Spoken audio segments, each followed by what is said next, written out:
দে কি দিমু? চান্দা দিবি। আমি গরিব মানুষ, আমি চাঁদা দিতে পারবো না। দে নয় বাড়ি দিয়ে মাথা ফাড়াই গেলাম। এই থামেন, কি হইছে? কি কি কেডা? আপনি কেডা? আপনার তো ব্যাপক সমস্যা, আপনি চলেন আমাদের সাথে। কমে যামু কেন, আপনি কি আমাদের সাথে যাইতে ভয় পাইতে আছেন? এ বেড়া কি ভয়? চান্দা বাইরে তুই ভয় দাও, ডর দাও। কমে নিবি, তোর কোন বাপের দে নিবি নে? চিন্তা করিয়ে দেখেন, আমাদের সাথে গেলে কিন্তু একটু সময় লাগবে।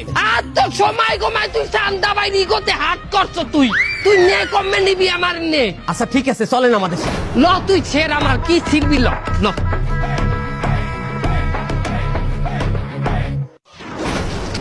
হুজুর আমারে 3 চিল্লাই নিয়েন না হুজুর, 3 চিল্লাই 4 মাস হুজুর, আমার পরীক্ষা আছে হুজুর।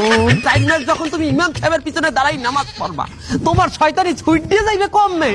কত শয়তান এই বলে ভালো হয়েছে আল্লাহর রাস্তায় যাইয়া।